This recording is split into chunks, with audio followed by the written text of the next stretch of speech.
Bismillahirrahmanirrahim. Assalamualaikum warahmatullahi wabarakatuh.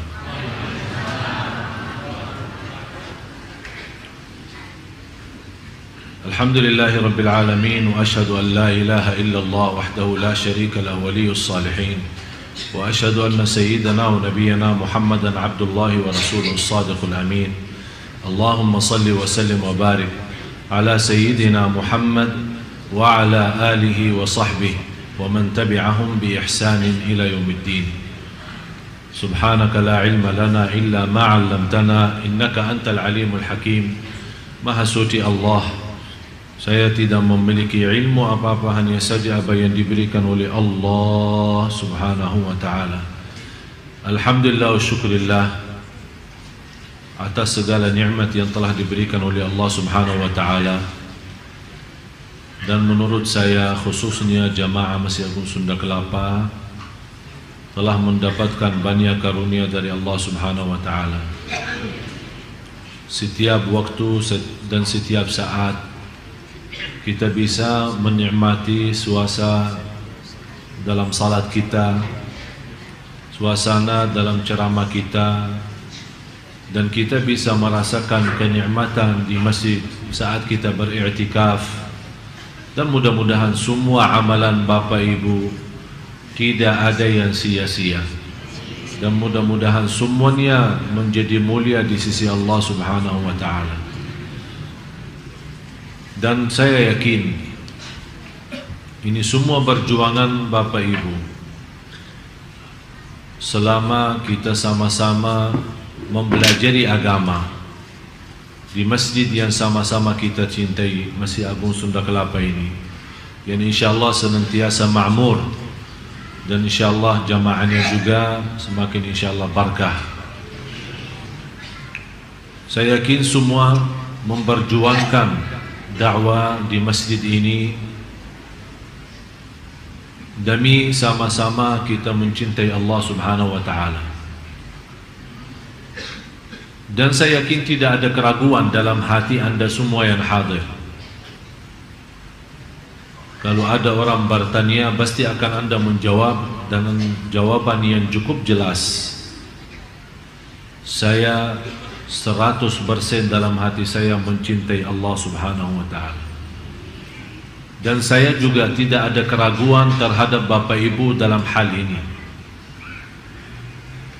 Tapi masalah cinta itu belum tentu seorang mencintai Allah, belum tentu berlakunya benar, dan belum tentu kehidupannya benar, belum tentu ibadahnya benar. Malah Rasulullah sallallahu alaihi wasallam bersabda, seorang hamba Allah 60 tahun salat, tapi selama 60 tahun tidak diterima salatnya. Ditanya oleh sahabat, ya Rasulullah, bagaimana bisa terjadi seorang 60 tahun tidak diterima salatnya? Kata Rasulullah sallallahu alaihi wasallam, li'annahu la yutimmu ruku'aha wala sujudaha, karena dia tidak berusaha maksimal untuk menyempurnakan rukuknya dan sujudnya. Dan kita lihat kondisi dan keadaan banyak di antara jamaah kita yang kita sayangi dan kita cintai. Banyak di antara jamaah terlalu keburu selesaikan salatnya. Apalagi salat sunnah qabliyah ba'diyah, apalagi duha dan yang lain-lain. Kapan kira-kira saatnya kita bisa menikmati ibadah salat? Jangan sampai kita termasuk dalam ancaman hadis Rasulullah sallallahu alaihi wasallam, 60 tahun tapi tidak diterima oleh Allah Subhanahu wa taala salatnya. Nauzubillah. Mudah-mudahan kita semua menjadi orang-orang yang bisa mendekatkan dirinya kepada Allah karena salat yang khusyuk, salat yang sempurna rukuknya dan sujudnya. Marilah kita sama-sama mempelajari dan masuki kepada amalan-amalan yang bisa membawa kita, bukan hanya kita cinta Allah, tapi Allah Subhanahu wa ta'ala juga mencintai kita semua. karena mendapatkan kenikmatan dicintai Allah ini sebuah kenikmatan yang cukup istimewa. Banyak orang yang dilalaikan, banyak orang yang tertipu oleh syahwat, hawa nafsu dan dunia, walaupun dia punya target mencari ridha Allah subhanahu wa ta'ala dan menjadikan tujuan kehidupannya, qul inna salati wa nusuki wa mahyaya wa mamati lillahi rabbil alamin la syarika lah wa bidzalika umirtu wa ana minal muslimin. Jadi orang-orang yang sudah membaca ayat ini berkali-kali di dalam iftitah salatnya, ternyata dia tidak mendalami arti daripada doa ini. Dia tidak merasakan kekuatan doa ini dan tidak menikmati bagaimana bisa terwujud benar-benar inna salati wa nusuki wa mahyaya wa mamati lillah, semata-mata karena Allah, syukur karena Allah, sabar karena Allah, ikhlas karena Allah, salat karena Allah, bersedekah karena, silatul rahim karena. Di mana saja berada selalu kita menjadikan diri kita dan kurbankan segala yang kita miliki karena Allah, baru akan terbentuk, akan Allah balas mencintai kita. Amalan-amalan yang pertama, orang-orang yang dicintai Allah subhanahu wa ta'ala, orang yang senantiasa membaca Al-Quran. Tapi bagaimana prinsip orang baca Al-Quran tapi dicintai Allah? Karena selama ini Bapak Ibu, saya yakin Anda semua suka baca Al-Quran. Malah ada yang saya kenal 1 minggu, 2 minggu kurang lebih khatam Al-Quran. Kurang daripada 1 bulan dia mampu khatam Al-Quran. Malah ada yang dalam 1 bulan khatam 2 kali, ada malah 3 kali, 30 juz dalam 1 bulan. Tapi masalahnya bukan berapa banyak baca, tapi bagaimana membaca. Selama ini kita membaca Al-Quran untuk mengkhatamkan,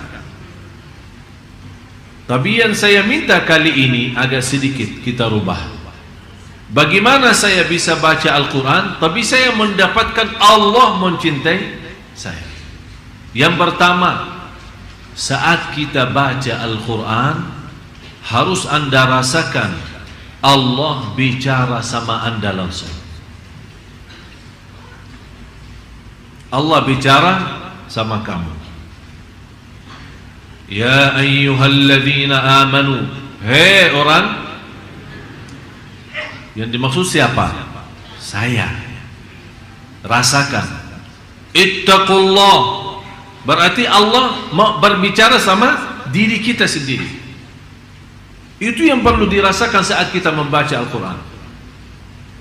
Dan kita selama membaca Al-Quran, kita merasa, kata ulama, kalau mau berbicara sama Allah subhanahu wa ta'ala, salat. Tapi kalau Anda mau mendengar Allah berbicara, baca Quran. Kalau Anda mau mendengar Allah yang berbicara, baca. Karena ini Al-Quran kalam Allah. Kalam Allah langsung. Yang Allah sampaikan langsung, kalam Allah itu disampaikan kepada malaikat Jibril kepada Nabi Muhammad SAW, Nabi Muhammad kepada sahabatnya, dan seterusnya sampai kepada kita. Jadi yang ingin berbicara sama Allah, salat, hadap Allah, bicara, silahkan. Tapi yang ingin mendengar Allah yang berbicara, baca Al-Quran. Jadi saat Anda baca Al-Quran, Bismillahirrahmanirrahim, Anda rasakan mendengar kalam Allah.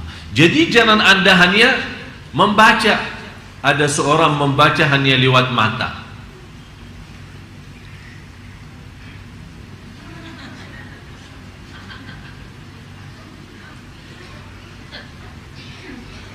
Tidak akan bisa rasa. Kenapa? Apa manfaatnya suara? Suara agar didengar oleh.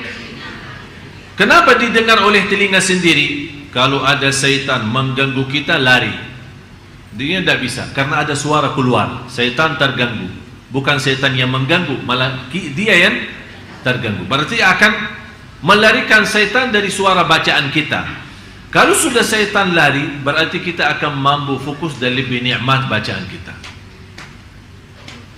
Yang kedua, saat kita mendengar sendiri bacaan kita, rasakan Allah yang lagi menyampaikan bacaan itu lewat telinga kita. Karena telinga itu salah satu makhluk Allah. Ada seorang punya telinga tapi tidak bisa mendengar. Ada orang punya mata tapi tidak bisa melihat. Jadi masalahnya bukan wujudnya mata atau wujudnya telinga, tapi masalahnya apakah dia berfungsi atau tidak, bisa menjadi berguna atau tidak. Bagaimana kita bisa mengaktifkan segala tubuh badan kita saat membaca? Begitu caranya. Yang pertama, Anda baca karena Allah lagi berbicara. Yang kedua, Anda membaca Al-Quran, semua berbicara itu yang dimaksud adalah diri kita. Yang ketiga, itu yang terindah dalam bacaan Al-Quran, setiap kita baca ada rasa saya tidak mau berhenti, karena saya lagi nikmati dan merindukan mendengar kalam Allah, mendengar bicaraan Allah sama saya. Jadi begitu Anda baca, jangan Anda punya bayangan dan fikiran kapan mau selesai. Malah justru yang Anda harus rasakan, saya tidak mau selesai, saya mau terus lazat, saya mau nikmat, karena Allah lagi bicara sama saya. Sudah faham 3 poin ini? Itu namanya membaca Al-Quran. Dan 3 hal ini baru akan Allah mencintai kita. Yang kedua, selalu mengingat Allah subhanahu wa ta'ala. Maksudnya mengingat Allah bagaimana? Zikir kan? Tapi zikir yang macam mana? Yang seperti apa? Saya yakin Anda semua suka tahlil, suka bertasbih, tapi seindah zikir yang tidak ada batasnya, seindah zikir tidak punya tempat tertentu, seindah zikir yang tidak ada batasnya, dan seindah zikir yang tidak punya tempat tertentu. Artinya apa? Jangan bapak ibu suka berzikir hanya di masjid. Jangan bapak ibu suka berzikir hanya habis salat.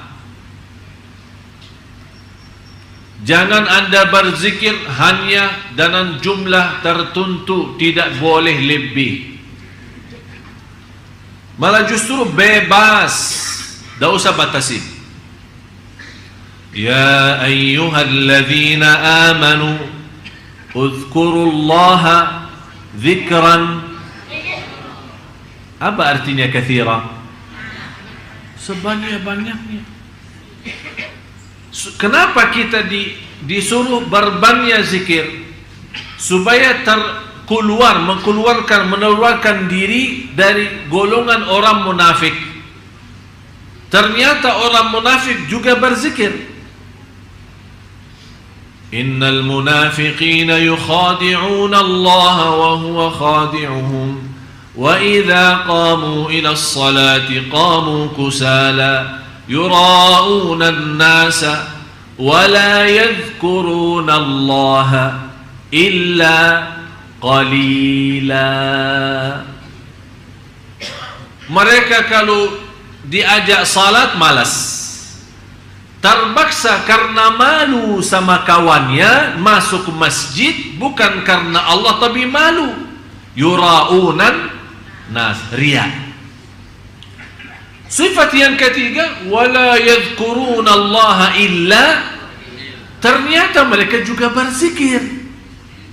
Wala yadhkuruna, kata Allah, mereka tidak berzikir kecuali sedikit. Berarti mereka berzikir. Supaya kita selamat dari sifat orang munafik, berarti harus kita lawan mereka, harus kita berbeda dengan mereka. Kalau mereka memang zikir tapi sedikit, saya mau berzikir tapi banyak. Coba bayangkan, saya pernah memberikan cara zikir, tapi selama 1 hari tidak boleh bicara dunia. Ingat kan? Tidak boleh bicara dunia. Subhanallah walhamdulillah wa la ilaha illallah wallahu akbar. Assalamualaikum, waalaikumsalam warahmatullahi wabarakatuh. Subhanallah walhamdulillah wa la. Mau kemana? Mau ke masjid. Subhanallah walhamdulillah wa la. Sudah makan belum? Subhanallah walhamdulillah. Jadi biasakan diri seperti itu. Tidak usah orang mendengar suara zikir kita, tapi kita mengaktifkan semua tubuh badan kita menjadi membawa cahaya zikrullah. Luar biasa indahnya zikir. Bapak Ibu, zikir itu termasuk salah satu amalan sederhana, pahalanya di sisi Allah jauh lebih besar daripada haji, jauh lebih besar daripada salat sendiri. Karena inti daripada wujudnya salat, inti daripada wujudnya ibadah semua, inna salata tanha 'anil fahsya'i wal munkar wala dzikrullahi akbar. Zikir itu jauh lebih besar. Tafsiran ulama, zikir itu jauh lebih besar, maksudnya zikir itu jauh lebih besar daripada salat sendiri. Ada yang mentafsirkan wala zikrullahi akbar adalah zikir di dalam salat itu jauh lebih tinggi daripada salat sendiri. Karena memang kalau kita lihat salat kita memang semuanya mulai takbir sampai salam semuanya zikir. Baca Quran zikir, Allahu Akbar zikir, doa zikir, rukuk dalamnya zikir, sujud dalamnya zikir. Berarti semuanya tidak terlepas dari zikir. Orang yang berangkat haji buat apa? Ujung-ujungnya mengagungkan Allah, membesarkan Allah. Labbaik Allahumma labbaik, labbaik la syarika laka labbaik, innal hamda wan ni'mata laka wal mulk la syarika lak. Ini semua bunyinya apa? Zikir. Berarti ternyata zikir itu mengatasi semua ibadah. Malah pahalanya jauh lebih besar daripada jihad fi sabilillah.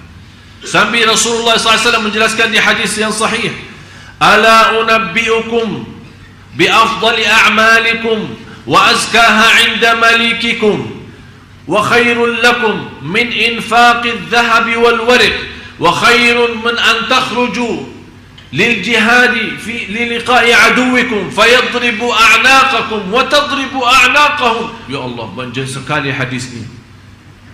Apakah kalian mau tahu saya memberikan amalan kepada kalian? Rasul ini berbicara sama sahabat.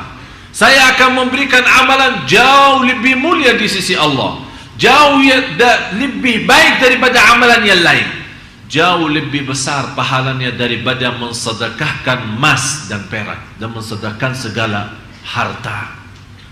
Jauh lebih besar daripada menghadapi musuh saat perang, mereka membunuh kita atau kita membunuh mereka. Kaget sahabat, ini jihad, jihad lawan musuh.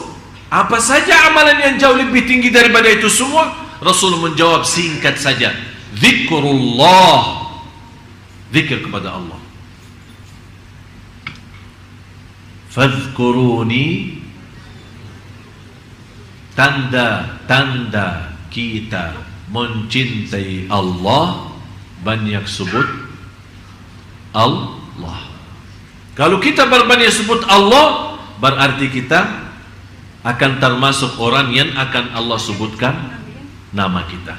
Fadhkuruni, kalau kita menunggu Allah juga Zikir kepada kita, bagaimana Allah zikir kepada kita? Kan fazkuruni, zikir kepada Allah. Azkurkum, zikir Allah kepada kita. Apa zikir Allah kepada kita? Akan Allah selalu ingat kepada kita, apapun kebutuhan kita, apa keperluan kita, apa keinginan kita, apapun hajat kita, akan Allah selalu ingat dan mengabulkan doa kita. Bisa Bapak Ibu? Bisa, insya. Jangan insya Allah bisa. Bisa, insya. Azam, nawaitu, sungguh-sungguh. Hari ini libur. Coba, habis pulang dari sini, isi zikir. Dan coba subhanallah, saya kasih satu rahasia zikir sebelum kita lanjut yang ketiga. Saat Anda wudu, usahakan wudu sebelum salat kira-kira 10 atau 15 menit.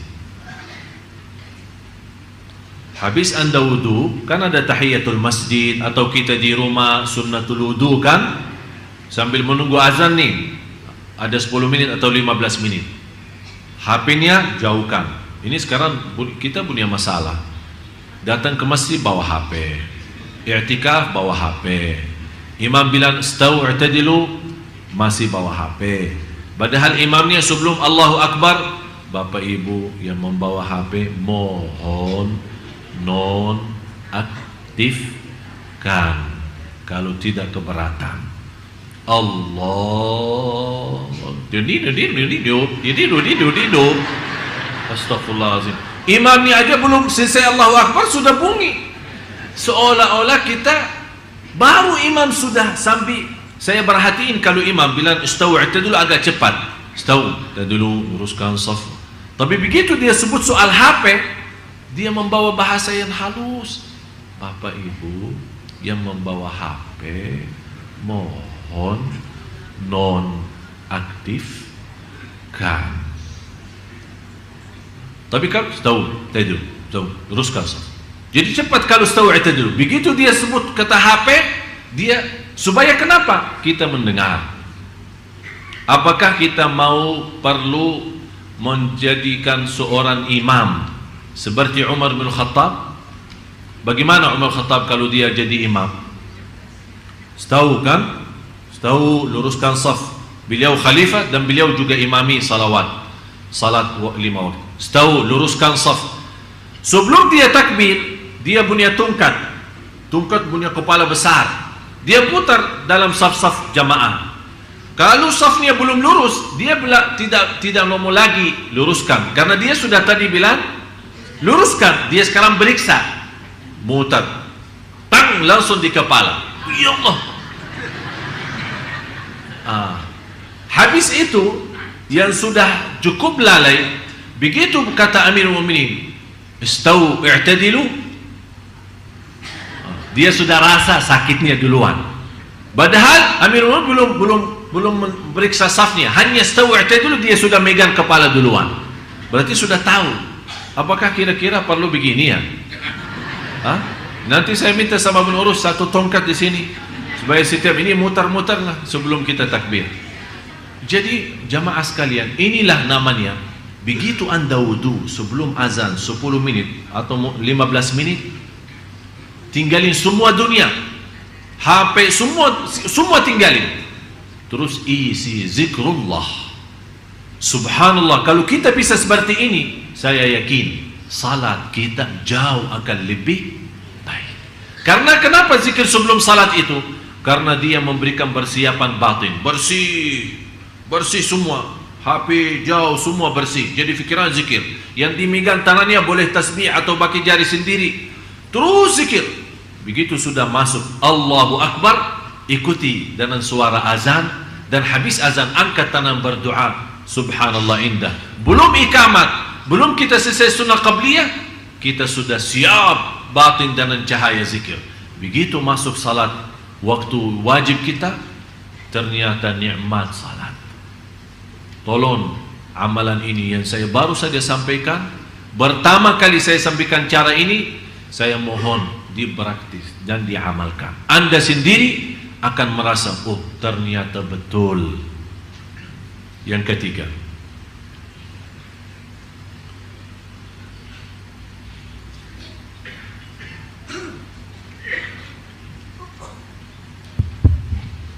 lebih mengutamakan untuk mencintai Allah Subhanahu wa Ta'ala daripada dirinya ketika hawa nafsunya menguasai dirinya. Yang paling berat, kita mengutamakan Allah saat punya keinginan. Contoh, sudah alarm kan? Jam berapa alarmnya? Biasa ibu-ibu jam berapa alarmnya? Jam 3. Sudah bunyi kan? Bunyi jam 3. Kita megang HP. Kita sudah megang kan? Sudah lihat. Terus matiin, off ya. Alarmnya off. Kita taruh. Di sini ada muncul dua hal. Pertama, mau enggak salat malam? Yang kedua, tidur aja. Jadi tidak ada tidur enggak? Tidak ada. Tapi yang ada, mau salat malam enggak? Tidur aja. Ini yang kedua. Di sini, supaya bagaimana kita bisa mencintai Allah, di sini ujiannya. Allah melihat kita sudah nawaitu dengan alarm jam 3 atau jam 2, berarti kita sudah ada niat kan? Ada niat. Tapi ini niat tidak cukup. Harus ada bukti. Begitu kita mendengar, kalau kita tidak mendengar sampai sudah ketiduran, tapi benar-benar tidak merasa, tidak mendengar, Allah Maha tahu kondisi dan keadaan kita. Tapi Allah tidak akan memberikan keistimewaan bagi orang. Begitu dia megang HP-nya, matiin, kemudian dia tidur. Padahal ada bisikan, salat malam enggak? Tidur aja. Tapi dia mengutamakan tidurnya daripada itu, namanya tidak bakal dicintai Allah. Karena yang membuat kita bangkit dan bergerak untuk bisa salat malam, di sini kan ada katanya bisa menguasai nafsu, melawan hawa nafsu. Di sini hawa nafsu ini apa? Hawa nafsunya di sini apa? Mau tidur. Berarti tidur itu kan enak. Salat malam jauh lebih enak, tapi nafsu kita mau istirahat. Tapi hati nurani kita mau menghadap Allah. Orang yang bangun dan dia mampu melawan hawa nafsu dan semangat. Bagaimana dia semangat? Dengan zikrullah. Alhamdulillahilladzi ahyana ba'da ma amatana wa ilaihi an-nusyur. Astaghfirullahaladzim. Bismillah, tawakkaltu Allah. Bangun, baca ayat ayatul kursi, baca apa saja supaya menghilangkan syaitannya. Begitu anda bangun, begitu anda wudu, Allah subhanahu wa ta'ala setiap titisan air wudu membawa dosa keluar. Begitu anda salat, akan Allah cahayakan rumah, malaikat di langit melihat rumah itu keluar cahaya, orangnya di dalam rumah lagi salat malam. Kalau kita sudah menjadi kebiasaan, ketika satu malam kita memang sakit, sudah alarm, sudah mau bangun, tapi sakit betul. Ternyata begitu kita bangun tapi tidak kuat. Malaikat melihat, ini rumah biasanya ada cahaya keluar. Kok ini malam tidak keluar cahayanya? Turun salah satu malaikat mau ambil berita, ini ada apa? Begitu mereka turun, salah satu malaikat, oh orangnya lagi sakit. Naik lagi, dia sampaikan pada malaikat, orangnya lagi. Semua malaikat di langit rapat mendoakan, ya Allah sembuhkan. Subhanallah. Berarti malaikat sendiri menhayati cahaya salat malam kita. Sebagaimana kalau kita keluar malam, kita kadang-kadang melihat langitnya terang, kan? Itu katanya cahaya dari langit turun.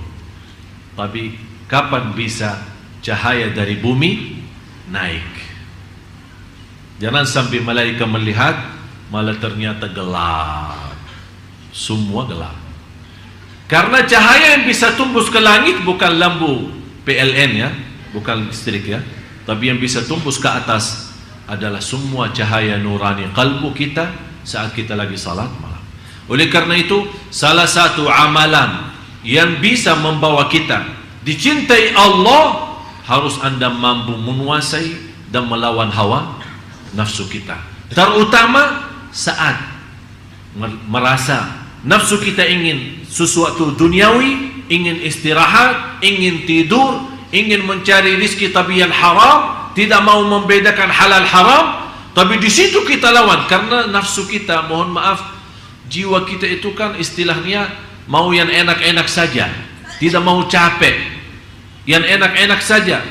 Tapi begitu kita lawan, bukan yang enak diri saya, tapi yang enak Allah. Apa yang dienak Allah, apa yang disenang oleh Allah, apa yang diridai oleh Allah. Di situ kita selalu menanamkan dalam jiwa kita adalah kekuasaan hanya di tangan Allah. Jangan sampai memberikan nafsu kita yang memiliki kekuasaan.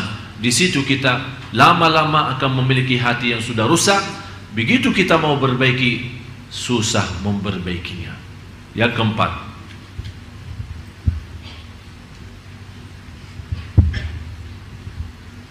memahami dan mendalami dengan hati tentang nama dan sifat-sifat Allah. Allahu Akbar. Rata-rata jamaah kita sudah hafal Asmaul Husna. Hafal enggak? Hafal. Bisa rasakan artinya enggak? Hah? Rasulullah sallallahu alaihi wasallam bersabda di hadis yang sahih, "Inna lillahi 99 isma, man ahsaha dakhala al-jannah." Allah mempunyai 99 nama. Barang siapa yang menguasinya, yang menghafalnya, yang mengamalkan isinya, yang mempelajarinya, yang mendalaminya, itu kata ahsaha. Jadi termasuk di dalamnya menghafal, menamalkan, memahami, menhayati, merasakan, menikmati, merasa lazat saat sebut nama-nama Allah yang namanya Asmaul Husna. Dan bisa lewat Asmaul Husna kita memohon kepada Allah Subhanahu wa ta'ala. Di situ kita akan baru merasa keagungan Allah dalam hati kita semakin bertambah. Sayang kita sama Allah semakin tinggi, cintaan kita semakin mulia. Begitu juga saat kita berdoa kepada Allah lewat Asmaul Husna, perhatiin, Ar-Rahman irhamni, Razzaq urzuqni, Ghafar irfirli.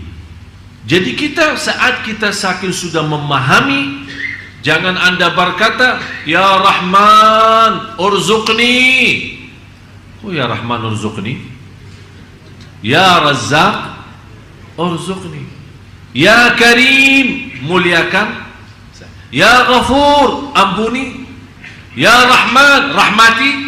Jadi Anda sudah memiliki pemahaman Asmaul Husna sampai Anda bisa meminta dengan Asmaul Husna sesuai arti dan makna. Faham Bapak Ibu?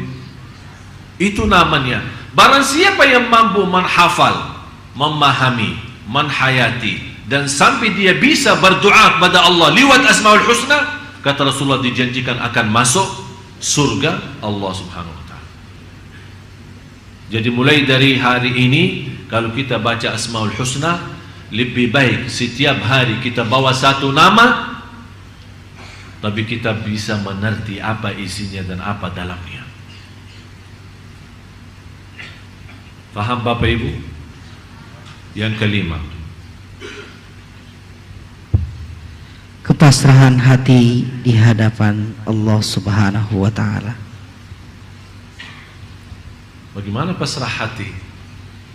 Maksudnya keluarin hati dari dada kita terus kasih ke Allah. Apa itu pasrah hati? Hah? Intinya begini, dalam ibadah, dalam mencari rezeki, saat kita makan, saat kita tidur, saat kita jalan menuju ke masjid, saat kita berjalan mencari nafkah, saat kita di mana saja berada, hati kita selalu merasa tidak punya upaya dan tidak punya daya untuk melaksanakan sesuatu kecuali dengan Allah. Terwujud benar-benar la haula wala quwata illa billah. Dan pasrah yang tertinggi adalah pasrah kalbu. Istilah lain, tawakal yang tertinggi tawakal kalbu. Maksudnya apa tawakal kalbu? Saat kita keluar rumah, doanya apa?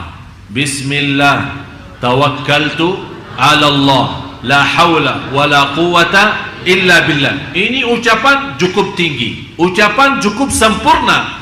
Tinggal apa? Ucapan lidah sudah baik, tinggal hati. Jangan sampai pas kita keluar rumah, bismillah tawakkaltu ala Allah la haula wala quwata illa billah, tapi di dalam hati masih merasa alhamdulillah saya sehat, masih muda, saya bisa berlaku sesuatu. Ini bicara sama siapa? Sama hati. Yang seharusnya memantapkan ucapan ini, bismillah tawakkaltu ala Allah la haula wala quwata illa billah, bukan hanya lidah yang mengucapkan, tapi hati juga ikut mengucapkannya. Pasrah total lahir batin, Allah segalanya, kun fayakun. Begitu Anda keluar membawa doa keluar rumah, Anda merasa ya Allah, memang saya sudah berikhtiar berdoa, tapi segalanya di tangan-Mu ya Allah. Pasrah. Dengan yakin, saya kemana saja pergi, akan Allah menjadikan hati saya hari ini buas. Buas iman, mendapat rezeki dan kecukupan, dan senantiasa diterima segala amal dan perjuangan. Yang keenam, melihat kebaikan dan nikmatnya baik yang lahir maupun yang batin.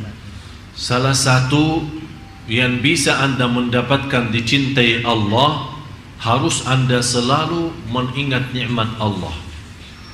Fikirkan nikmat-nikmat Allah kepada kita. Wa amma bi ni'mati rabbika fahaddits. Yang kita selalu lupa, kita sibuk mensyukuri nikmat, tapi lupa mensyukuri yang memberikan nikmat. Kita sibuk menikmati nikmat, tapi kita lupa mensyukuri yang memberikan nikmat. Kita sibuk untuk menghadapi cobaan, tapi kita lupa minta tolong dari yang memberikan cobaan. Jadi selalu kita bayangkan, jangan Anda melihat posisi ujian. Kenapa manusia dinamakan dalam Al-Quran, innal insana ladzalumun kafar, wa in ta'uddu ni'matallahi la tuhsuha, innal insana ladzalumun kafar. Sungguh manusia amat zalim dan amat kafir. Amat zalim apa? Dia menggunakan nikmat yang telah diberikan oleh Allah yang tidak mampu dihitung. Dia menggunakan nikmat itu untuk menzalimi dirinya. Yang kedua, dia sangat kafir. Dia tidak mensyukuri Allah dan merasakan kemuliaan yang telah diberikan oleh Allah lewat nikmat-nikmat itu. Berarti dia mengkafirkan nikmat. Dia berkufur terhadap nikmat. Dinamakan oleh ulama kufrun ni'mah, kufur nikmat. Jadi Anda sebelum melihat sisi cobaan, yang seharusnya Bapak Ibu Anda melihat sisi kenikmatan. Bunia mata masih bisa melihat Al-Quran, bunia lidah masih bisa menyebut nama Allah, bunia telinga masih bisa mendengar azan dan kalam-kalam yang baik, bicara-bicara yang baik. Anda masih punya kaki bisa berlangkah-langkah menuju ke masjid silaturrahim dan kemana-mana mencari nafkah dan rezeki yang halal. Anda masih punya nafas yang bisa menaturkan nafasnya untuk Allah subhanahu wa ta'ala. Saya bertemu beberapa hari lalu seorang ibu sudah usia 90 tahun. Sakit, tidak bisa bergerak. Begitu saya datang silaturahim, saya bertanya, bagaimana bu keadaannya? Dia menjawab, Alhamdulillah. Tapi dalam kata Alhamdulillah benar-benar tersentuh hati saya. Saya bilang, ibu, Alhamdulillah atas apa? Ibu lagi sakit, sakitnya parah dan tidak bisa bergerak. Dia menjawab, Alhamdulillah masih bunya 3. Bunya hati terisi iman, bunya lidah menyebut nama Allah, bunya akal masih bisa sadar siapa diri saya terhadap Allah. Dia sudah tidak melihat sakitnya, tidak melihat kakinya yang tidak berfungsi, tidak melihat tubuhnya yang tidak bisa bergerak, tapi dia melihat nikmat, bukan melihat ujian. Di situ dia merasa kenikmatan cukup besar, malah dia merasa masih kekurangan syukur. Itulah namanya hamba yang dicintai Allah. Karena kita orang mencintai Allah, semua nikmat terhitung. Tapi sekarang kita terbalik, malah semua ujian yang cobaan yang kita hitung. Kita hitung cobaannya, bukan hitungkan nikmatnya. Ini yang membuat kita lemah. Wa amma bi ni'mati rabbika fahaddits. Oleh karena itu jamaah sekalian, begitu Anda diuji Allah, jangan lihat apa itu ujiannya, tapi lihat berapa masih tersisa nikmat yang lain. Kalau Allah berikan 100 nikmat, yakini yang ujiannya hanya 2, Anda masih bisa menikmati 98. Jangan Anda rugi iman gara-gara kehilangan 2 nikmat. Akhirnya mendapatkan cobaan yang jauh lebih besar adalah kehilangan iman dan kehilangan syukur. Tidak usah pikirin sebagaimana ibu yang tadi. Dia sudah tidak melihat sisi sakitnya dan tidak melihat umurnya dan tidak melihat dia tidak bisa bergerak, tapi dia masih bisa merasakan iman, yang kalbu yang terisi iman. Lidah masih Allah izinkan untuk sebut nama Allah, dan akal masih bisa sadar. Kata ibu, saya kenal banyak keluarga saya, malah jauh lebih muda daripada umur saya, tapi sudah istilahnya bikun ya, sudah tidak bisa nyambung. Tapi dia masih bisa, begitu dengar azan dia bisa berfikir, oh ini salat, ini waktu salat, ini waktu Quran, ini waktu zikir, ini nikmat besar. Begitu dia merasa nikmat seperti ini, walaupun dia merasa hanya memiliki 3 dibanding ujian, ternyata 3 itu jauh lebih besar, memberikan keringanan menghadapi cobaan dan ujian. Oleh karena itu Bapak Ibu, salah satu yang memberikan energi dan kekuatan menghadapi cobaan dan ujian, jangan lihat ujiannya, tapi lihat kenikmatan nikmat-nikmat yang masih ada. Jangan sampai Allah cabutkan nikmat itu, malah bertambah kita rugi dunia dan rugi akhirat. Na'udzubillah. Yang ketujuh,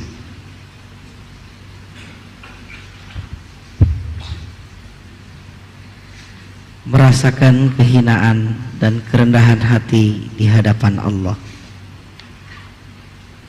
Yang ketujuh, subhanallah, kira-kira bisa kita merasakan saat kita lagi salat atau saat kita lagi doa, benar-benar merasa hina diri enggak? Maksudnya hina diri di sini apa? Kita saat salat dan saat doa, kita melemparkan diri kepada Allah, buang diri kepada Allah. Kita tunjukkan kepada Allah, ya Allah, saya tidak punya Tuhan selain Engkau ya Allah. Biar saya punya kekayaan, tapi ya Allah saya miskin, masih nol dengan kekayaan-Mu ya Allah. Saya Allah butuh segala sesuatu dari-Mu, butuh rahmat-Mu, ampunan-Mu, pimpinan-Mu, petunjuk-Mu ya Allah. Kita selalu saat doa dan saat salat merasakan kita hamba yang terhina, yang tidak bisa apa-apa, yang tidak punya arti, yang tidak punya nilai, karena semuanya hanya Allah, milik Allah, kembali kepada Allah, inna lillah wa inna ilaihi raji'un. Apalagi saat kita salat, ternyata ada hikmahnya, disuruh berdiri kemudian tunduk kepala ke bawah. Jangan salat seperti orang sombong, malah matanya ke atas. Ya seolah-olah Allahu Akbar, dia bicara sama Allah, mau apa? Dia tidak berkata mau apa, tapi sikap salatnya seperti itu. Tapi yang saya harapkan, begitu Anda salat, menundukkan kepala ke bawah, biar Allah berkata, ada apa? Kamu mau apa? Biar Allah yang memberikan pertanyaan itu, kita merasakan saat kita salat, kita lagi berbicara sama Allah. Nikmat. Kalau kita lagi diberikan kesempatan bertemu dengan Bapak Presiden dan protokolnya memberikan kesempatan hanya 15 menit, kira-kira 15 menit kita menghadap Bapak Presiden, begitu kita hadap beliau, kita diam atau bicara? Hah? Kira-kira ada orang ketemu Bapak Presiden tapi diam? Dia begitu mendapatkan kesempatan dan dia merasa Bapak Presiden ini bisa menyelesaikan hajat saya, bisa membantu urusan-urusan saya yang belum bisa kelar karena kepala negara. Berarti kita begitu sampai, barangkali kita tidak memberikan kesempatan dia berbicara. Kita aja yang bicara. Pak ini kan dia, Pak ini, Pak ini, Pak ini, Pak ini, Pak ini, Pak. Ujungnya dia bilang insyaallah. Siap. Dibantu. Begitu dia menjawab dibantu, kita langsung percaya. Alhamdulillah. Betul Pak? Betul, dibantu. Jangan khawatir. Kenapa kita bisa memiliki keyakinan? Padahal walaupun ada keputusan dari Bapak Presiden, tapi kalau belum ada izin Allah, wallahi tak akan bisa dapat apa-apa. Dan saya mendapatkan pelajaran dari warga negara Indonesia. Tak pernah terbayang dan tidak pernah nyangka bisa dapat warga negara Indonesia. Malah ada orang yang menawarkan ke saya, Syekh sanggup gak bayar 100 juta? Insya Allah dalam 10 hari saya keluarkan KTP Indonesia. Minta 100 juta. Besok datang masih tawar-tawaran sampai 50. Akhirnya dikasih diskon katanya 20 juta. Kelar, tapi agak lama kalau 20 juta. Berapa? Barangkali 3 bulan sampai 6 bulan. Pokoknya dapat. Saya bilang, saya pasrah kepada Allah. Kalau Allah izinkan saya dapat, saya yakin tanpa proses akan Allah datangkan warga negara itu. Subhanallah, tiba-tiba tidak lama saya dapat terima telepon, diundang untuk memberikan ceramah. Bapak Presiden hadir, Wakil Presiden, dan semua para pejabat-pejabat, menteri-menteri, termasuk duta-duta tamu negara. Begitu saya sampaikan ceramah, malah Bapak Presiden sendiri panggil. Ente dari mana? Ana dari Madinah. Kok bisa bahasa Indonesia? Ya Alhamdulillah. Saya bilang kalau soal bisa, saya tidak bisa, tapi Allah yang maha bisa. Allah yang berikan semua. Sampai kata beliau, kalau saya tutupi mata mendengar ceramah ente, saya tidak nyangka ini orang dari Madinah. Terima kasih Pak. Langsung dia berkata begini, bahasa persis. Mau nggak warga negara Indonesia? Saya langsung ingat yang nawarin 100 juta.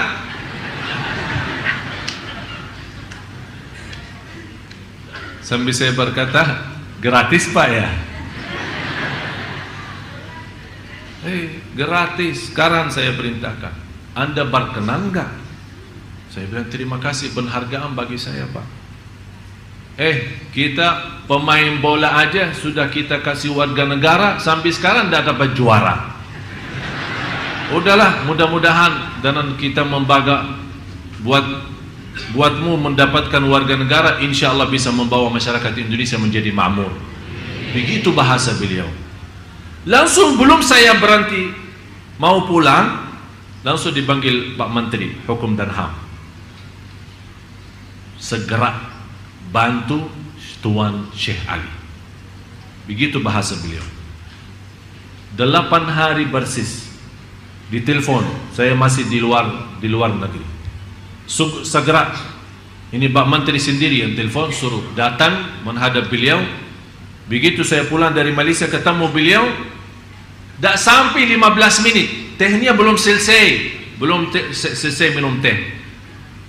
Langsung kelar surat, ditandatangan sama Pak Menteri, ini ada perintah daripada presiden saya untuk memberikan warga negara. Saya ingat kata ini yang ketujuh. Saya merasa saat berdoa kepada Allah Subhanahu wa taala, ya Allah, kalau memang Anda punya rencana untuk saya di Indonesia, ya Allah, saya tidak punya upaya dan daya, malah saya merindukan Madinah daripada Indonesia. Tapi Allah, saya milih aturan Allah, saya milih bantuan Allah, saya milih dan mengutamakan apa yang Allah berikan, saya terima. Subhanallah, Allah tunjukkan demi hari ke hari, demi waktu ke waktu, demi masa ke masa, setiap waktu Allah tunjukkan kepada saya bagaimana dahsyatnya Allah dan kekuasaannya Allah. Yang saya harap semua Bapak Ibu jamaah sekalian, terutama saat berdoa, Anda harus merasa hina diri, miskin, fakir, dhaif, lemah, tak bisa apa-apa, tak punya upaya, tak punya daya, tak bisa mau kemana, dan merasa di ujung doa Anda berdoa, ya Allah, kalau Engkau hanya mendengar doa orang saleh, bagaimana saya yang masih banyak dosa mau kemana? Kalau ya Allah Engkau hanya menerima doa orang saleh, ya Allah bagi saya yang masih banyak dosa mau kemana lagi? Kita tunjukkan. Dan saking adil dan kasih sayangnya Allah, bukan Allah hanya menerima doa orang saleh, ternyata Allah juga kasih sayangnya kepada orang yang berdosa dan bermaksiat.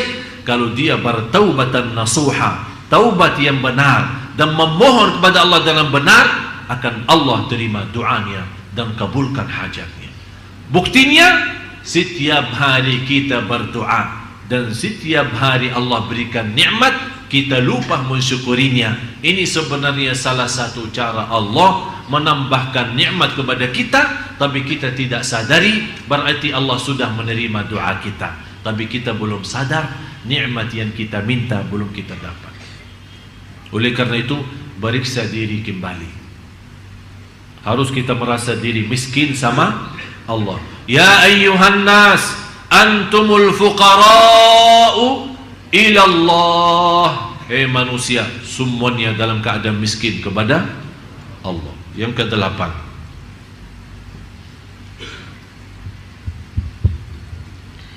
beribadah kepada Allah Subhanahu wa ta'ala pada waktu sepertiga malam terakhir, untuk bermunajat kepadanya, membaca Al-Quran, merenung dengan hati, serta mempelajari adab dalam beribadah di hadapan Allah.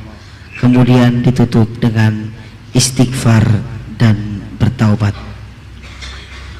Saya kasih amalan yang ke-8, seindah istighfar. Ingat ya, seindah apa? Istighfar.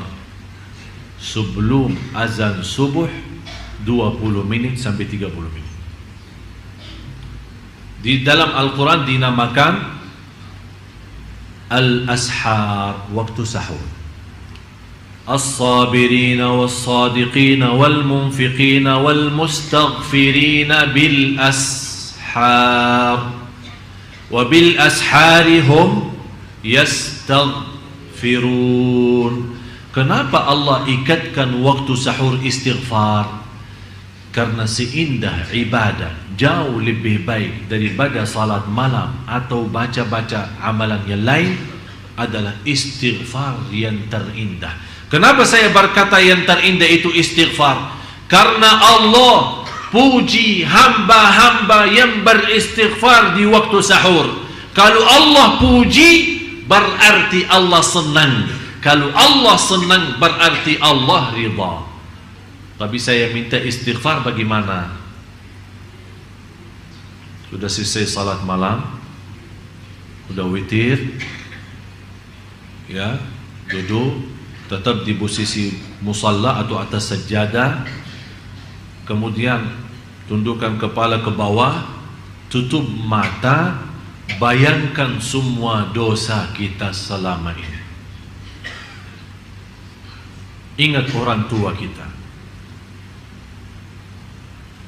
ingat dosa maksiat kita. Berapa kali ketiduran dari waktu salat, berapa kali kita durhaka sama orang tua, berapa hari lewat tidak baca Quran, berapa kali kita berbohong, berapa kali kita fitnah orang, berapa kali kita ghibah, berapa kali kita membawa hal-hal yang tidak diridai Allah, malah dimurkai Allah. Begitu Anda sambil mengingat bayangan-bayangan dari kepala, istighfarnya berjalan. Astaghfirullah. Istighfar jangan diam. Dan kalau tidak bisa nangis, pura-pura nangis.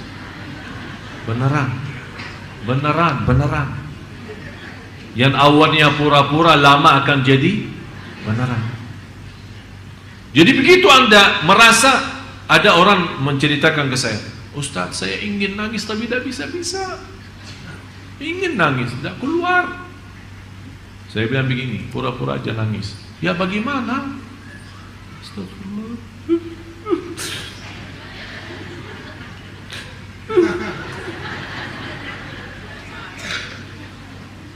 Belum keluar air mata,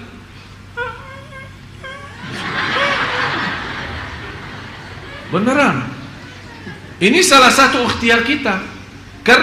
Kenapa kita berusaha mau keluarin air mata? Karena air mata itu adalah obat sikat kalbu. Tahu kalau baju lagi, kadang-kadang kalau masuk mesin cuci tidak bersih kan? Apa yang diperlukan? Ini kalbu ini perlu. Apa itu? Air mata obatnya. Air mata. Bisa enggak? Bisa, insya.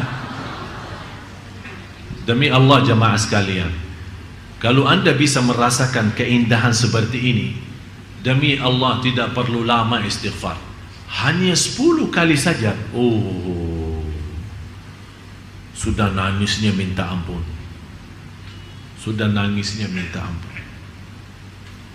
Sampai ada satu saat akan bengkak mata, saking nangis, malah mau berhenti nangis tidak bisa. Kalau Anda sudah bisa sampai ke martabat itu, sampai Anda mau berhenti nangis tidak bisa, berarti sudah Anda tersuntuh dicintai Allah. La ilaha illallah. Mau saya ajak Anda nangis? Mau nangis ya? Beneran?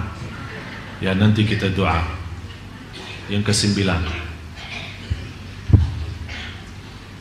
berkumpul bersama dengan orang-orang yang mencintai Allah Subhanahu wa Ta'ala secara jujur, memetik perkataan-perkataan yang baik dari mereka, serta tidak berbicara kecuali meyakini adanya kebaikan ketika berbicara, yang diketahui akan menambah kebaikan keadaanmu dan bermanfaat untuk orang lain. Berkumpullah sama orang-orang saleh. Bapak ibu semua yang hadir, terutama ibu-ibu, jangan sampai di antara ibu-ibu dan bapak-bapak tidak punya kawan orang saleh. Maksudnya orang saleh apa? Saleh benar, saleh benar, cinta masjid, lembut perbicaraannya, halus bawaannya, dermawan, akhlaknya mulia, tak pernah suka marah, tak pernah suka fitnah orang, selalu menjaga lidahnya, selalu menjaga perasaan orang lain, senantiasa menjadi berguna bagi orang lain, suka bersilaturrahim, selalu ada di masjid, suka ceramah, suka mendengar, suka majlis ta'lim, suka beramal salih. Harus bapa ibu masing-masing memiliki kawan orang salih salihah, tapi salih salihah yang istimewa. Kenapa saya minta salih salihah yang istimewa? Nanti kata ulama, kalau orang salih itu masuk dalam surga dan dia kenal kita baik, begitu dia duduk di dalam surga berkumpul dengan orang salih yang lain, karena kita dekat sama beliau, dia ingat kita waktu berkumpul sama kita di dunia. Dia bertanya, ya Allah, ini kawan saya, mana dia ya Allah? Kata Allah, kawanmu lagi disiksa di neraka. Kata orang salih, ya Allah, mohon maaf, saya tidak akan bisa puas menikmati surga kecuali dengan kawan saya itu. Allah terima syafaatnya orang salih itu dan membawa orang yang dosa dari neraka masuk surga. Ternyata ada guna bagi orang salih nanti di hari kiamat. Bapak ibu, jangan di antara kita tidak punya kawan orang salih banget. Itulah perjuangan kami mendatangkan imam-imam, ulama yang membawa bacaan yang indah, mengimami kita. Kenapa? Kenapa saya menjaga perjuangan itu? Demi Allah, bukan hanya untuk bapak ibu saja, tapi saya punya keinginan yang tertinggi lagi. Ya Allah, kalau memang saya terhitung sebagai orang yang masuk neraka, mudah-mudahan dengan kawan-kawan yang saleh yang saya bawa ke Sunda Kelapa, mereka bisa membawa syafaat bagi saya nanti di hari kiamat. Cuba usahakan semua yang hadir, jangan sampai tidak punya kawan saleh. Siapa itu? Para habaib, habib-habib, kiai, ulama, ustaz, imam, muazzin, tetangga kita, orang yang suka di masjid. Kita perhatiin siapa di antara jamaah yang rajin di masjid. Kalau sudah rajin di masjid dan tidak pernah jauh dari masjid, kecuali kalau dia sakit memang tidak bisa datang ke masjid, itu tanda dia salih. Langsung jaga, jangan lepas, datang ke dia, dekat sama dia, minta doanya, salaman, kenalkan diri anda, sebutkan nama, supaya besok dia nanti dalam surga, kalau dia merasa kehilangan kita, dia bisa ingat, ya Allah, ada fulan bin fulan, kawan saya di dunia, yang selalu namparin saya, yang selalu kenalkan nama dirinya ke saya. Mana dia ya Allah? Kalau Allah menjawab dia masuk neraka, orang saleh itu akan mensyafaatkan kita, membawa syafaat bagi kita. Semua yang hadir, Allah saksi. Ya Allah, Engkau maha saksi. Di antara jamaah yang hadir, Engkau ya Allah merahasiakan di antara jamaah ada hamba-Mu yang salih-salih. Ya Allah, saya mohon Engkau jadi saksi, saya mencintai hamba-Mu yang salih-salihah yang hadir di majlis ilmu ini. Ya Allah, dengan cintaan saya kepada hamba-Mu yang salih-salih, selamatkan kami ya Allah semua yang hadir, dan jadikan kami bersama orang salih hari kiamat. Wa adkhilna bi rahmatika fi ibadika. Tolong doa ini jangan ditinggal. Tolong doa ini jangan ditinggal. Wa adkhilna bi rahmatika fi ibadika salihin. Karena ini doa para nabi dan rasul. Para nabi dan rasul berdoa itu, ya Allah, jadikan saya bersama orang salih, apalagi kita. Kalau para nabi dan rasul sudah minta, ya Allah, jadikan kami dalam rahmatmu bersama golongan orang salih, apalagi kita jamaah sekalian. Mudah-mudahan kita semua bersama orang salih di dunia, bersama orang salih nanti di hari kiamat, dan juga bersama orang salih dalam surga Allah Subhanahu wa taala. Amin ya rabbal alamin. Yang ke-10, menjauhi atau menghilangkan hal-hal yang menghalangi hati dari mengingat Allah Subhanahu wa taala.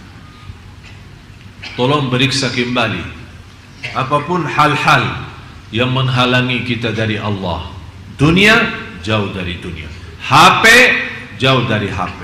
Usaha menjauhkan kita dari masjid, usaha menjauhkan kita dari zikrullah, usaha melalaikan kita dari kewajiban kita yang jauh lebih utama, tinggalkan karena Allah.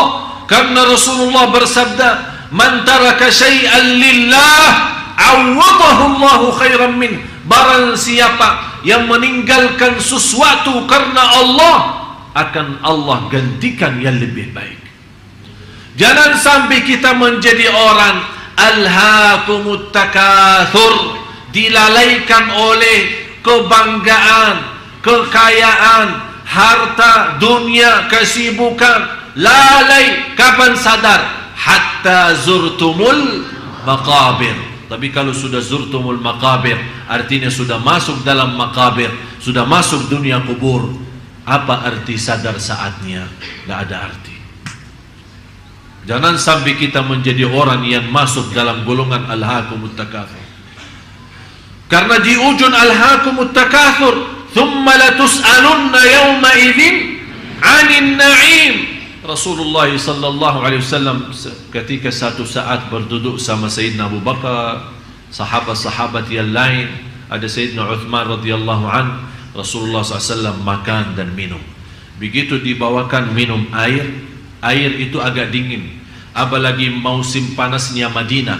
Begitu Rasulullah minum air yang dingin di musim panas, merasa enak bangetnya, enak, sejuk. Karena suasana panas, tapi jus itu atau minuman itu atau air itu benar-benar membuat kita enak banget, sejuk, terasa nikmat. Begitu Rasul habis minum air, nangis sallallahu alaihi wasallam. Sahabat, ya Rasulullah, kenapa nangis?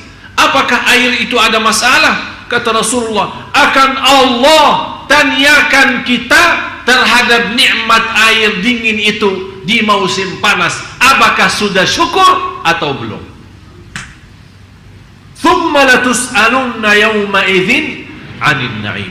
Itu yang akan ditanyakan oleh Allah. Coba periksa di rumah kita, macam-macam makanan sampai kita bingung mau bawa kemana, akan ditanyakan oleh Allah. Minuman apa lagi?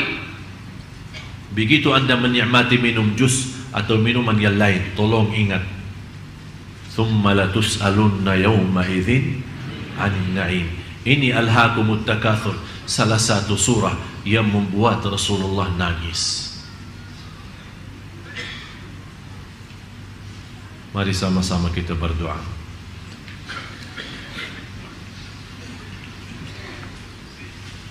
Mudah-mudahan dengan 10 amalan yang saya sampaikan bisa membuka hati kita semua agar senantiasa menjadi hamba Allah yang mencintai Allah dan Allah mencintai kita. Amin ya rabbal alamin. Bismillahirrahmanirrahim. Alhamdulillahi rabbil alamin. Segala puji bagimu ya Allah. Segala nikmat yang kami miliki ya Allah, semuanya darimu ya Allah. Engkau maha ya Allah memberi segala nikmat. Nikmat mata, nikmat telinga, nikmat lidah yang masih bisa menyebut namamu ya Allah. Nikmat akal dan kesadaran yang masih bisa mengingat kewajiban kami terhadapmu ya Allah. Nikmat kaki yang masih bisa berlangkah-langkah dengan lancar dan sihat walafiat menuju ridhamu ya Allah. Nikmat tangan Nikmat tangan ya Allah, yang selama ini kita masih bisa menikmati megang kitab-Mu ya Allah. Nikmat titisan air mata, yang titisan air mata yang ikhlas dan jujur menghapuskan dosa kami dan membawa kami selamat dari siksa neraka ya Allah. Ya Allah, maafkan kami karena kami tidak pantas dan tidak mampu mensyukuri segala nikmat yang segitu banyak, dan kami tidak mampu menghitungkan nikmat-Mu ya Allah, apalagi mensyukurinya. Ya Allah, ya Tuhan kami hamba-Mu ya Allah yang dhaif, kami hamba-Mu ya Allah yang miskin, kami tidak bisa apa-apa ya Allah, dan kami tidak akan bisa melarikan diri daripada Engkau ya Allah. Fafirru ilallah. Saat kami berlaku dosa maksiat, kami sangat malu di hadapan-Mu ya Allah. Tapi tetap walaupun kami malu atas dosa maksiat kami tidak akan bisa melarikan kami jauh daripada-Mu ya Allah. Malah justru segala sesuatu yang kita takuti, kita melarikan diri daripada sesuatu yang kita takuti. Tapi kalau ya Allah kami merasa takut kepada-Mu ya Allah, kami akan melarikan diri kami kepada-Mu ya Allah.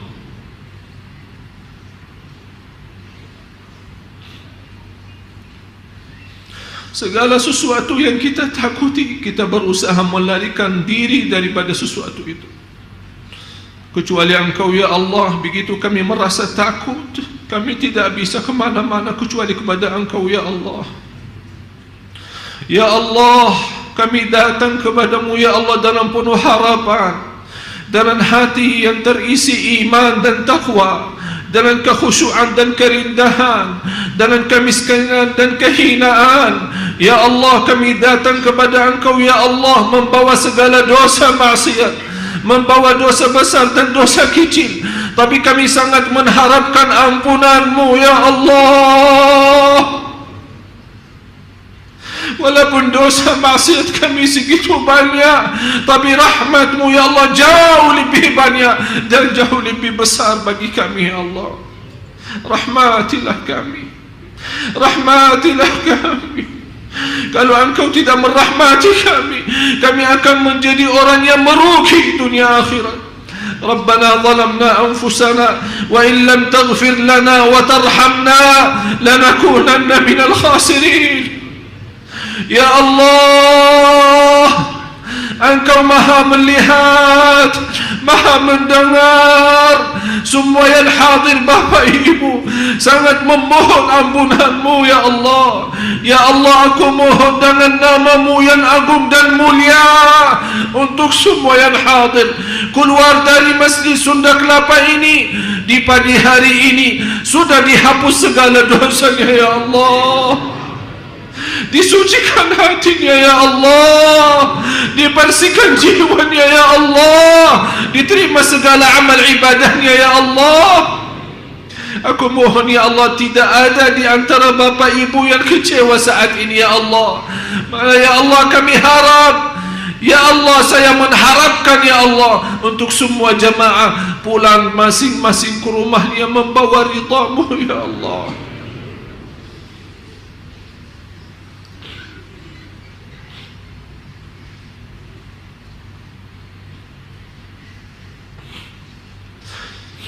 Karena bagi kami ridha-Mu segalanya ya Allah. Bagi kami ridha-Mu segalanya ya Allah. Kalau Engkau ridha ya Allah terhadap kami akan bahagia lahir batin ya Allah. Kami akan nikmat sisa umur kami karena Engkau ridha ya Allah. Ya Arhamar Rahimin, ya Allah, semua yang hadir telah mengangkat tangannya ya Allah dengan penuh harapan, segala kehinaan, kemudahan dan kekurangan. Ya Allah, kami mengangkat tangan kami kepada-Mu ya Allah. Kami mohon isi hati kami dan isi tangan kami dengan penuh rahmat dan ampunan dari-Mu ya Allah ya Dzal Jalal wal Ikram.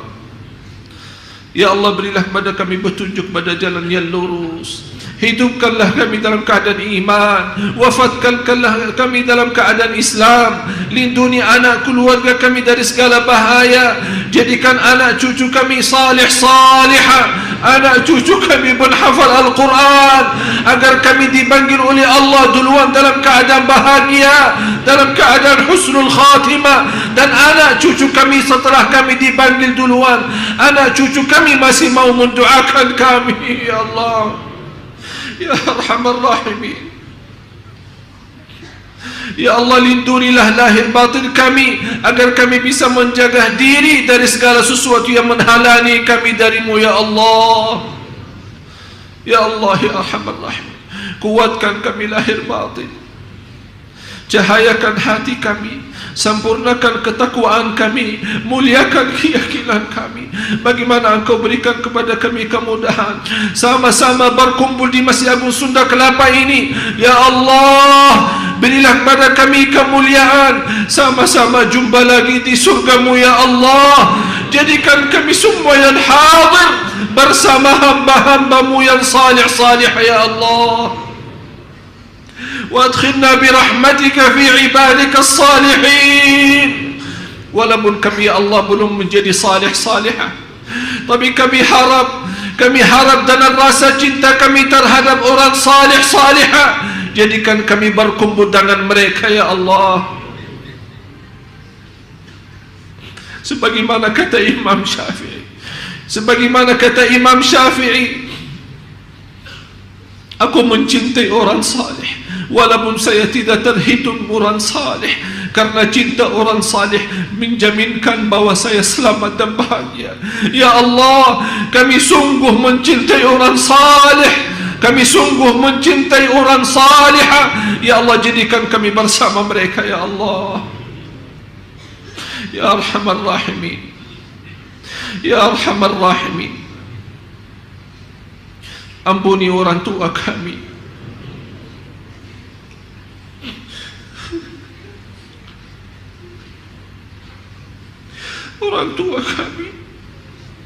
orang tua kami yang telah meninggal dunia membutuhkan doa kami di saat ini. Ya Allah, Ya Allah, kirimkan pahala majlis ilmu kami. Ya Allah, kirimkan cahaya sedekah kami di pagi hari ini. Ya Allah, kirimkan berkat dan cahaya doa kami untuk orang tua kami yang telah meninggal. Ya Allah, Ya Arhamar Rahimin, Ya Allah, kami tidak mampu membalas dan tidak akan mampu membalas kebaikan kedua orang tua kami. Kami serahkan kepada Engkau. Ya Allah, jadikan orang tua kami mulia di sisi dunia akhirat.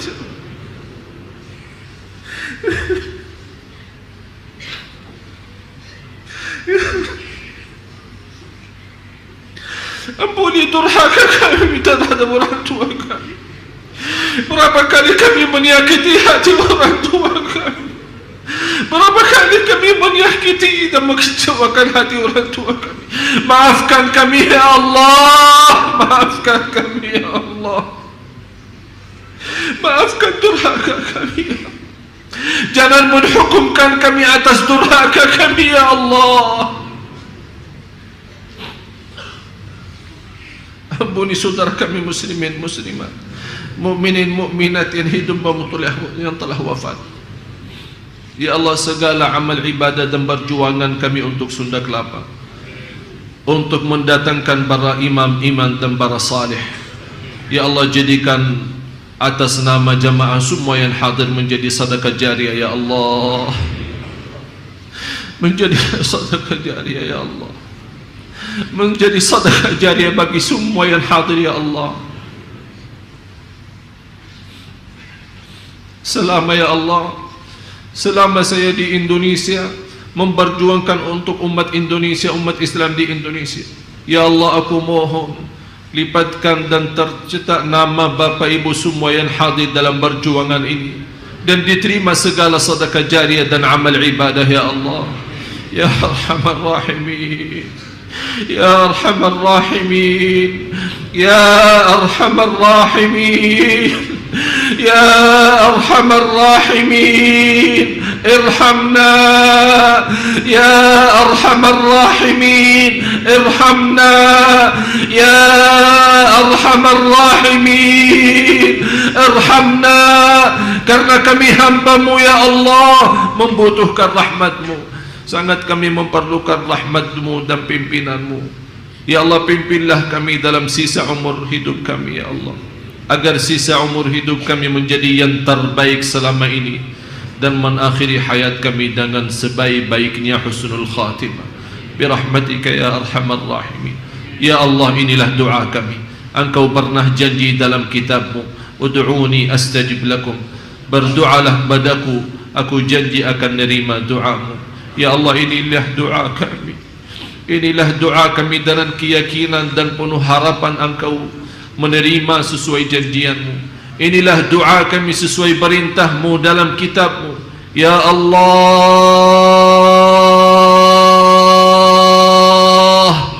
Ya Allah, Ya Allah, terimalah doa permohonan kami sesuai janjian-Mu dalam kitab-Mu. Innaka la tukhliful mi'ad, sungguh Engkau tidak pernah meningkari janjinya. Rabbana taqabbal minna innaka antas samiul alim wa tub alaina innaka antat tawwabur rahim. Rabbana atina fid dunya hasanah wa fil akhirati hasanah wa qina adzaban nar. Wa sallallahu ala sayyidina wa nabiyyina Muhammad wa ala alihi wa sahbihi wa baraka wa sallam. Subhana rabbika rabbil izzati amma yasifun wa salamun alal mursalin walhamdulillahi rabbil alamin. Terima kasih Bapak Ibu.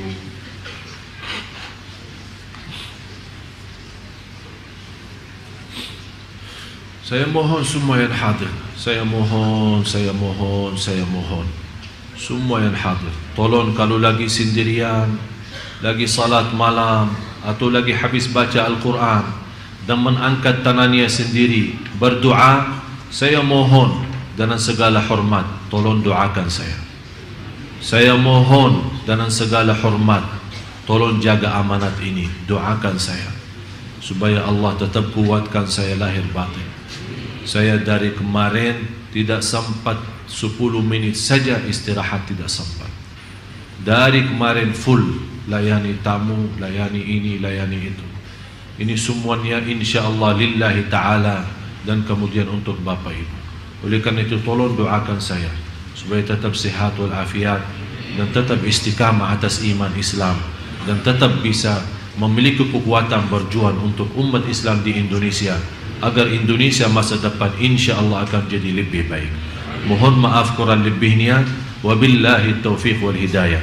Akhirul kalam, sama-sama subhanakallahumma wa bihamdik asyhadu an la ilaha illa anta astaghfiruka wa atubu ilaik. Wassalamu alaikum warahmatullahi wabarakatuh. Waalaikumsalam warahmatullahi wabarakatuh.